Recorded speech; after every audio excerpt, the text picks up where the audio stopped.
दोस्तों, देश में पहली बार जेन ज़ी का यानी युवाओं का बड़ा आंदोलन दिल्ली में शुरू हो चुका है।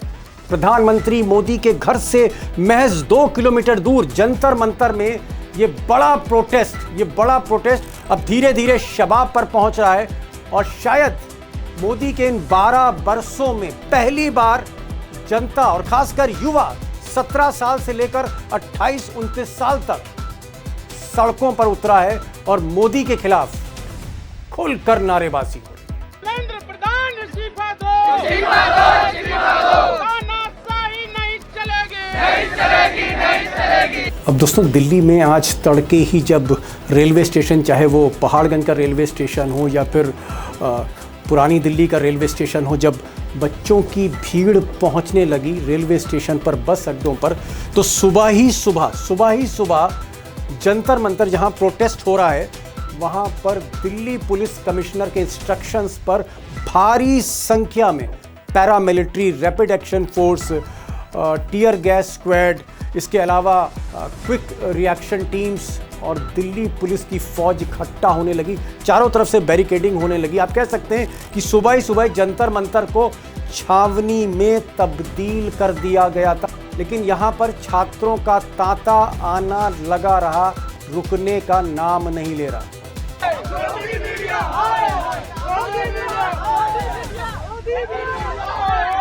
उधर सुबह 8 बजे जैसे ही कॉकरोच जनता पार्टी के फाउंडर बोस्टन अमेरिका से दिल्ली एयरपोर्ट पर लैंड हुए, तभी माहौल देखकर, बाहर जो माहौल था, पुलिस कहीं ना कहीं प्रेशर में आने लगी।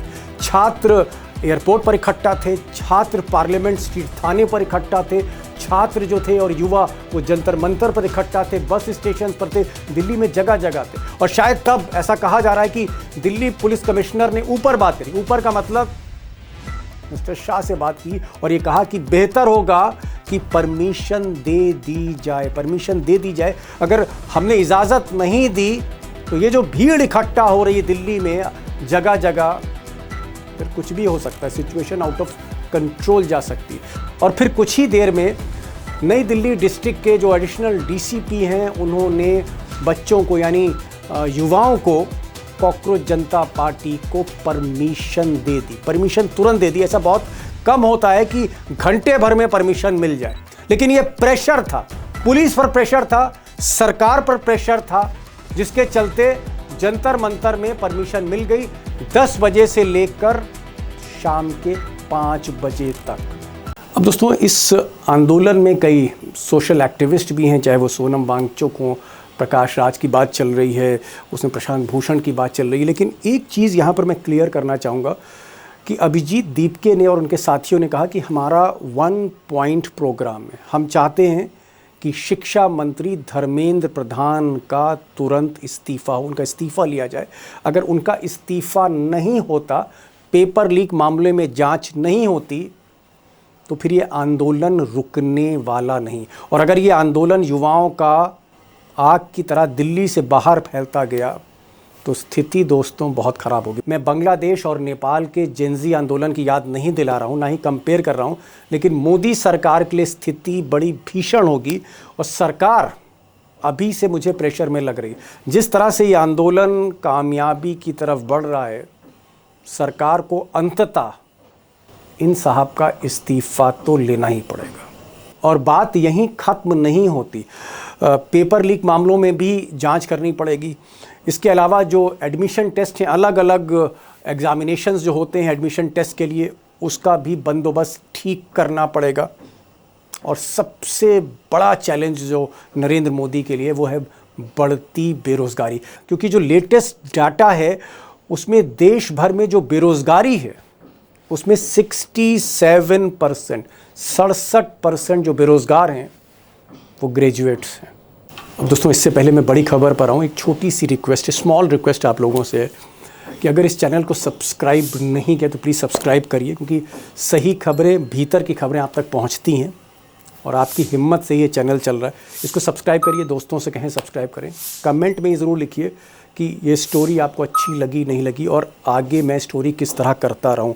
और अब मैं असली मुद्दे पर आ रहा हूं कि आगे क्या होने जा रहा है। जंतर मंतर में अब कौन सा मंत्र चलने वाला है युवाओं का, आगे क्या होगा, कौन से मुद्दे रखे जाएंगे, सरकार कितना झुकेगी, क्या आज शाम तक ही इस्तीफा हो जाएगा या 1-2 दिन में धर्मेंद्र प्रधान का इस्तीफा होगा। आज मैंने प्रोफेसर अखिल स्वामी को बुलाया। प्रोफेसर अखिल स्वामी को इसलिए, यूं तो प्रोफेसर साहब की उम्र 74 साल है, लेकिन वो कॉकरोच जनता पार्टी ज्वाइन कर चुके हैं, वो आंदोलन ज्वाइन कर चुके हैं और सीधे धरना स्थल पर पहुंच रहे हैं। मैंने उनसे बात करी है, उनकी भी सुनिए, बहुत अंदर की बातें वो बता रहे हैं। और साथ में अपोजिशन पार्टीज़ का क्या रुख है, अभी वेट एंड वॉच की क्या स्थिति है, इस पर मैंने अभिषेक से बात करी है, वो भी जेनजी हैं। प्रोफेसर साहब, पहला सवाल आप ही से, भीड़ काफ़ी दिख रही है जो जंतर मंतर की तरफ पहुंच रही है। सुबह एयरपोर्ट पे भी बहुत भीड़ थी, पुलिस को वहां रिक्वेस्ट करनी पड़ी और मुझे लगता है इसी प्रेशर में सरकार को क्लियरेंस देनी पड़ी जंतर मंतर पर प्रदर्शन करने की।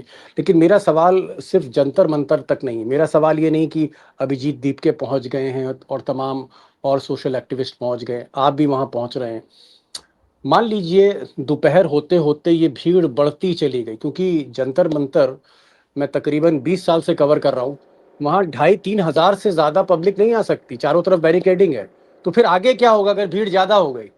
देखिए दीपक जी, असल में इसको भीड़ कहना उचित नहीं है। ये वो लोग हैं जो अपने बच्चे के भविष्य के लिए चिंतित हैं और हमारे जैसे अध्यापक हैं जो अपने युवाओं के लिए चिंतित हैं। हम लोग भीड़ नहीं है, हम तो वो चिंतित लोग हैं जो सरकार से ये डिमांड कर रहे हैं कि जो लोगों ने गलती की है, हमारे बच्चों के साथ अत्याचार किया है, अनाचार किया, उन्हें दंड दे दीजिए, आप दंड दे दीजिए और आगे हम देखेंगे कि इस प्रकार की अकाउंटेबिलिटी हो हर आदमी पे जो किसी जिम्मेदार पद पे बैठा हुआ है। तो हम तो इसलिए जा रहे हैं। और मेरे ख्याल से जो 1 करोड़ बच्चे जिनके माँ बाप और जो बच्चे जिस प्रकार से उन्हें परेशान किया गया है, नोएडा के अंदर परेशान किया गया है, केंद्र में परेशान किया गया है, तो देखिए पूरे हिंदुस्तान से मुझे तो ये आशा है बहुत सारे लोग आएंगे और ये सब परेशान लोग आएंगे, चिंतित लोग आएंगे। ये ऐसे लोग आएंगे जो अपने युवाओं के लिए चिंतित हैं, युवा आएंगे जो बेचारे समझ नहीं पा रहे किधर जाएं, कहाँ जाएं, क्योंकि उनका जीवन पूरी तरह से अंधकारमय है। पहले डिग्री नहीं मिलती, फिर उसमें पेपर लीक हो जाता है, उसके बाद फिर एग्जामिनेशन का पेपर लीक हो जाता है, फिर नौकरियां नहीं मिलती हैं IIM के लोगों को। तो ये चिंतित लोगों का समूह है, ये भीड़ नहीं। कहाँ से बच्चे आ रहे हैं ये बच्चों का, चलिए सैलाब कहाँ से आ रहा है, कहाँ से आ रहा है? क्योंकि मैं देख रहा था कुछ बच्चे उत्तराखंड से थे, कुछ बुलंदशहर के थे, कुछ रामपुर के थे। आपकी जानकारी में, क्योंकि आप तो पूरे अंदर तक, आप तो इस वक्त खुद कॉकरोच हैं। नहीं दीपक जी, जो मुझे सूचनाएं और जिस प्रकार का सहयोग मुझे मिला, हाँ कुछ लोग मेरे को क्रिटिसाइज कर रहे हैं, कुछ लोग कह रहे हैं कि आप जो हैं दिशा विहीन, और ये भी मैं आज सुबह सुन रहा था कॉकरोच जनता पार्टी के सब जो वो हैं प्रवक्ता, कि भाई राइट भी उन्हें हिट कर रहा है, लेफ्ट भी उन्हें हिट कर रहा है, सेंटर भी हिट कर रहा है, इसका माने वो सही रास्ते पे हैं। देखिए हम तो जो कंसर्न है बच्चों की, मैं देखिए कॉज के साथ हूं, मैं लीडर के साथ नहीं हूं। कल अगर देखिए जब राहुल गांधी ने पदयात्रा की थी, भारत जोड़ो पदयात्रा, में 13 किलोमीटर उनके साथ चला था, 3 किलोमीटर नहीं 13 किलोमीटर। और मैं कभी 2 किलोमीटर से ज्यादा अपनी जवानी में भी नहीं चला, मैं 13 किलोमीटर बुढ़ापे में ठंड में चला, इसलिए चला, I was with A cause. Today I am with A cause. कल अखिलेश यादव यात्रा निकालेंगे, मैं उनके साथ चला जाऊंगा, तेजस्वी निकालेंगे, मैं उनके साथ चला जाऊंगा, राहुल निकालेंगे, मैं उनके साथ चला जाऊंगा। जो भी इस कॉज में हमारे साथ है, हमारे बच्चों के साथ है, मेरे युवाओं के साथ है, मैं उसके साथ हूं। अभिषेक, जिस सवाल मैं प्रोफेसर साहब से कर रहा था, मान लीजिए अगर ये, आप तो जंतर मंतर को काफ़ी समय से देख रहे हैं, कवर कर रहे हैं, अगर ये पब्लिक बढ़ती है 3,000, 4,500, 5,000, तो जंतर मंतर पे तो 2-2.5 हज़ार से ज़्यादा पब्लिक आ नहीं सकती। फिर कोई अल्टरनेट अरेंजमेंट ऐसा कुछ, फिर क्या होगा इस भीड़ का? दीपक जी, जिस प्रकार की चर्चा चल रही है और जैसा अंदेशा भी जताया जा रहा है कि ये 2-2.5 हज़ार की भीड़ नहीं है, ये भीड़ 15-20 हज़ार भी हो सकती है या उससे भी आगे निकल सकती है, क्योंकि 1 करोड़ से ज्यादा पूरे देश में इस तरह से परेशान छात्रों की, स्टूडेंट्स की संख्या है, जो किसी कंपटीशन की या CBSE की या सेंट्रल यूनिवर्सिटी एंट्रेंस टेस्ट या नीट की किसी तरह की तैयारियों में सिस्टम के द्वारा मार खाए हुए लोग हैं। अब सवाल है कि इसका अगर 1% भी आता है तो वो 1 लाख लोग होते हैं। 1-1.5 करोड़ के करीब स्टूडेंट है देश में, अगर 1% भी आते हैं तो 1 या 1.5 लाख लोग होते हैं।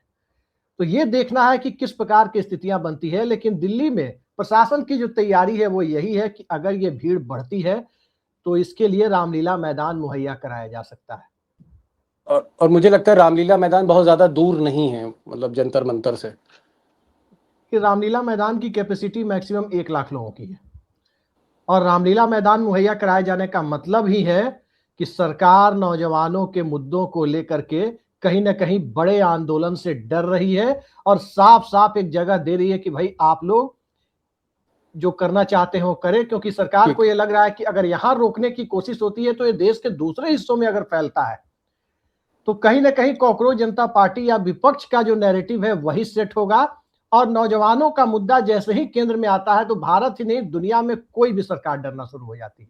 जी प्रोफेसर साहब, आपकी इस वक्त मांग क्या है? धर्मेंद्र प्रधान का इस्तीफा कि एजुकेशन मिनिस्टर इस्तीफा दे। मान लीजिए प्रेशर बढ़ता है आप लोगों का, प्रोफेसर्स और स्टूडेंट्स का, और सरकार जो है वो अल्टीमेटली धर्मेंद्र प्रधान से इस्तीफा ले लेती, तो फिर उसके बाद क्या है? क्या ये जो आपकी मांग है उसके बाद आंदोलन खत्म? देखिए, केवल सवाल धर्मेंद्र प्रधान का नहीं है। जो भी आदमी जिम्मेदार पद पे बैठा है वो संवैधानिक कर्तव्यों का निर्वहन करे। अगर मुख्य चुनाव आयुक्त का ये कर्तव्य है कि निष्पक्ष चुनाव कराए तो वो भी निष्पक्ष चुनाव कराएं।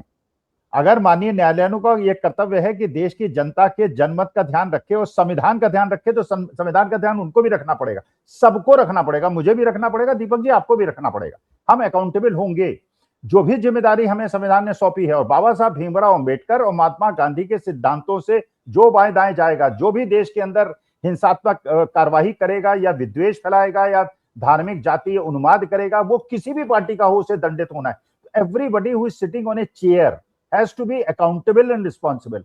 केवल धर्मेंद्र प्रधान का भी हो जाएगा। इसके बाद हम तो चाहेंगे जो भी आदमी जो भी जिम्मेदार पद पे बैठा है वो अपनी जिम्मेदारी को समझे, अपने को राजा महाराजा न समझे। राजा महाराजाओं का समय चला गया है, लोकतंत्र का समय है, हमने इनको चुना है, ये हमारी बात सुने और हमारी बात पे कार्रवाई करें, वरना हम इन्हें हटा देंगे।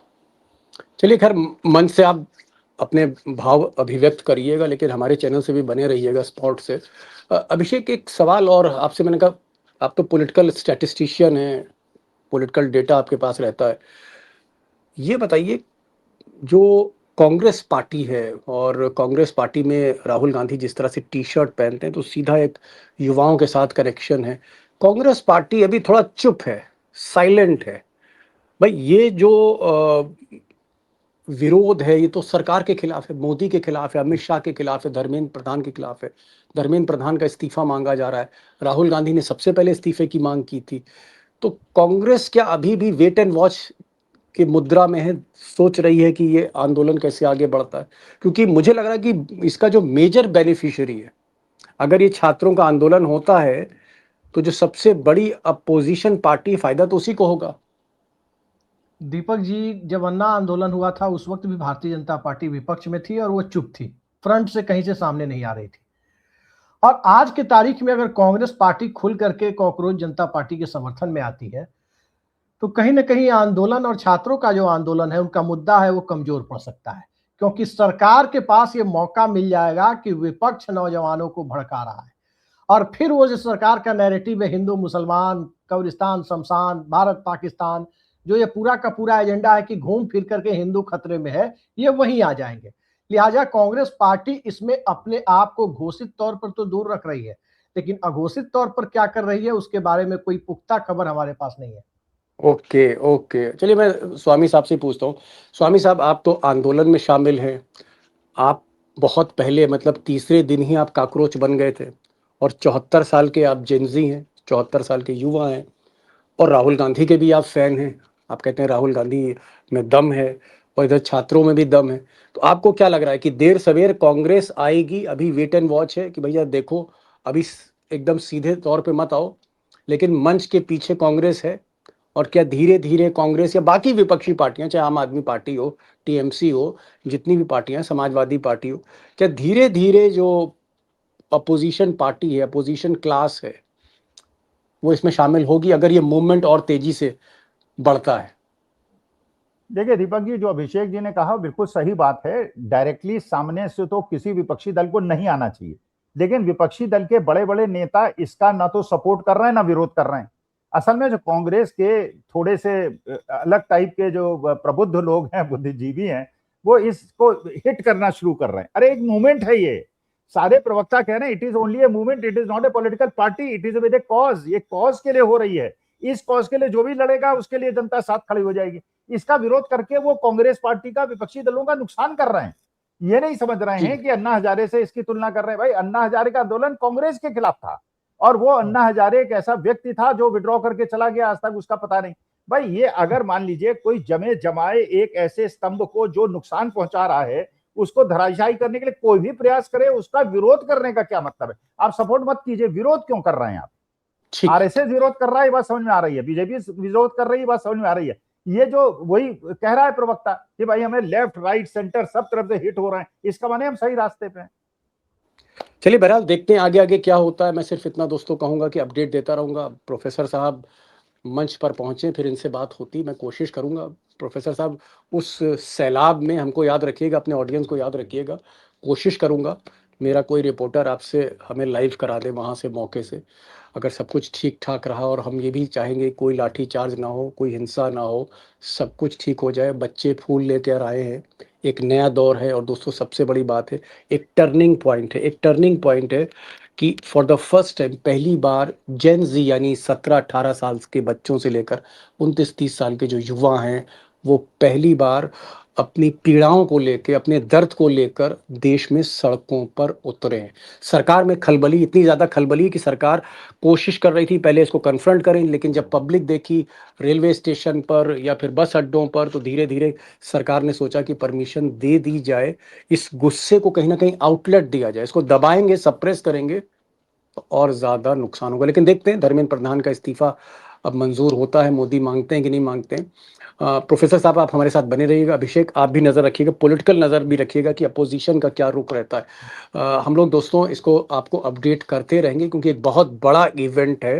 इसलिए हमारी कोशिश होगी कि आपको अपडेट करते रहें और सही तरह का एक विश्लेषण आप तक पहुँचे। प्रोफेसर साहब बहुत बहुत शुक्रिया, अपनी हिफाजत रखिएगा जब आप वहाँ रहें। मुझे लगा, मैंने आपने शायद कहा भाभी जी भी साथ जा रही हैं, तो ज़रा दोनों लोग पानी वानी पीते रहिएगा, गर्मी भी है बहुत ज़्यादा। अभिषेक बहुत बहुत शुक्रिया आपका भी, थैंक यू सो मच।